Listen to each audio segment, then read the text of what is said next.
नमस्कार दर्शक बंधु प्रियदर्शिनी होम फूड चैनल को आपण मानक पुणी थे अनेक अनेक स्वागत। आज आपण मानक सह शेयर करी डाएट परोटा। एमती गोटे परोटा जहाँ को जेते खाइले भी ओजन बढ़िया बदल में ओजन कमिब। हाँ, यही रेसिपी देखला परे जदि आपण माने डाएट करने चाहते बा हेल्दी किसी खाइबा चाहते यही परोटा को तो ऐड करनियंतु आपण मानकर फूड चार्ट रे। ता छड़ा यही परोटा को आपण माने जदि डेली ब्रेकफास्ट खाउछंती हेल्थ रो बेनिफिट्स आपण माने बहुत सारा पाइबे। तेज चलतु आज रेसिपी स्टार्ट करवा। मो पाखे रही प्लेट रे फुल पालंग शाग आउ हाँ आपण मैंने पालंग शाग को देखिए जमा भी भिडियोटी को बंद करूनी कारण आज जो परोटा रेसिपी आपण मान शेयर करी ना जो मैंने पालंग शाग बिल्कुल भी खाइबा पसंद करती से मैंने मागी मागी की 5 ରୁ 10 पट परोटा खाइबे। आपण मैंने घरे निहाती ट्राए करंतु। पालंग शागर टेस्ट आपण मैंने बिल्कुल भी पाइबेनी। यह मोर ग्यारंटी आपण मैंने निहाती ट्राए कले ही जानी परिबे। तो ये देखंतु किछि पालंग शाग नहीं जाइछि ताकू कौन करेंगे ना 2 ରୁ 3 थर परिष्कार भाव में धोई नेबे। धोई सारा पर या पूरा छोट पीस रे आपण माने जेते पारिबे छोट पीस रे आपण माने काटी पारिबे। तो ये आमर पालंग शाग को मु छुरी रे काटी नउची। आउ आपण माने जानिथिबे पालंग शाग रे आमर विटामिन्स फाइबर यह पेट पाई मतो बहुत ही भलो। रक्त जदि देहरे न थाए ताले डॉक्टर माने निहाती भाव में कहते कि पालंग शाग खाइबा जो मैंने डाएट रे रहिबाकु चाहउछंती सेमाने मध्य तांकर डाएट चार्ट रे पालंग शाग को ऐड करथांती। आउ मुहर ग्लो पाई मध्य पालंग शागटा भलो एते सारा बेनिफिट्स। तो आपण माने निहाती भाव में खातु ता संगे छुआ माननकु मध्य ए रूप रे करिकी खाइबाकु देई परिबे। से माने बिल्कुल भी जानि परिबेनी आपण माने तांकु एम्ति पालंग शाग खुआउछंती बोली।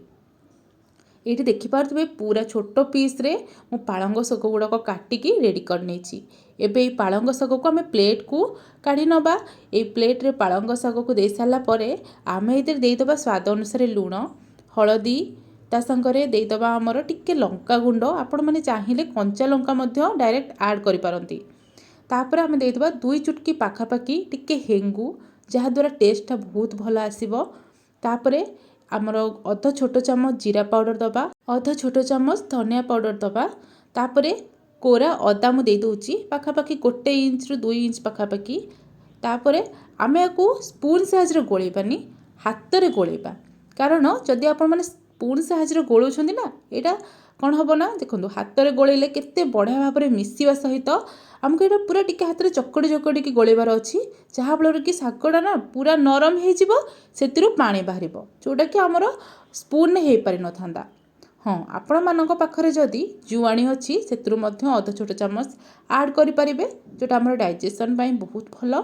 एबे सागर अवस्था आपण मैंने देखिपे पालंग शाग तो एमती नरम हो जाए हाथ में चकड़ी चकड़ी पूरा भल भाव में नरम कर जो पानी बाहरी ना से ही आमर अटाटा को चकटिबा। आउ अटाटा मुझे गोटे गिना पाखापाखी नहीं से आउ किछि फ्रेश धनिया पत्र दौची 1 चामच धला राशि दे दूची आपको ए भल भाव में मिसेकी आम चकटी नवा।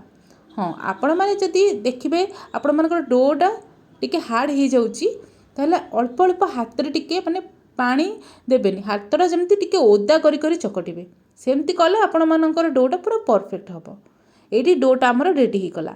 रेडी हो सारा पर आपण मैंने बेसी समय आपको रखिबेनी कारण जेहेतु आम पूरा यहाँ पत्र रे चकटिचे पत्र रे पानी अंश थाए जिते समय आपण मैंने रखिबे ना सेते एटा टिके नरम हबो माने पानिया हबो। तो आपण मैंने चकड़ी सारा पर डायरेक्ट जेमती आपण मैंने रुटी परोटा बनाती सेमती आपण मैंने बनेबे।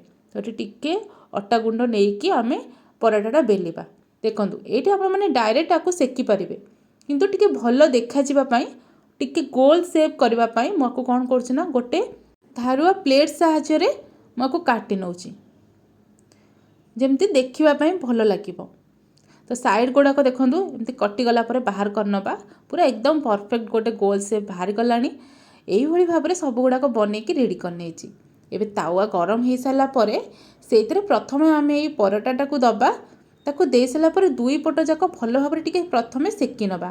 फास्ट रू आपण मैंने बिल्कुल भी तेल देबेनी तेलर परिमाण मध्य बहुत कम गोटे ड्रप पाखापाखि आम तेल यूज करवा 2 पट भल भाव में सेकी हो गला पर टिके एमती तेल को ग्रेस करनबा। आपण मैंने चाहिए बटर घी ये सेकी पारती मु नॉर्मल तेल रे ही सेकी 2 पट साइड आम भल भाव में टिके तेल को ग्रेस करनबा। गोटे ड्रप जमती कहले आपण मानक तेल लगे बास एबे आमर गरमा गरम परटा रेडी हो गला। बास एमती गरम गरम परटा को आपण माने गोटे पर गोटे दे चलथिबे। देखिए प्लेट एमती खाली हो चलथिबो केतेबेले जे परटा सरीजिबो आपण माने जानि परिबेनी। मु तो याको प्रिफर करछि घोल दही संगरे, आपण माने याको आलू कषा संगरे मते खाई परिबे। नहले तो एमती गरमा गरम परटा को खाले खाईदेबे। तो निहाती भाव में यही नरम मुलायम हेल्दी टेस्टी परटा घरे तैयारी करंतु। आपण मानक छुआ जदि पालंग खाऊना निहाती भाव में यही ट्रिक को अप्लाई करंतु। तेबे आशा करुच्ची आजिर ये रेसिपी आपण मानकु निहाती भाव में पसंद आसथिबो। तेबे घरे निहाती ट्राए करंतु। कमेंट माध्यम रे जणेबे केमती कोन लागिला समस्तंक सह शेयर करिनेबे। एवं मो चैनल जदि नुआ अछंती चैनल को सब्सक्राइब करबा संगरे एई वीडियोटी जदि भल लागिथिबो वीडियो को लाइक करिनेबे। रहुची नमस्कार।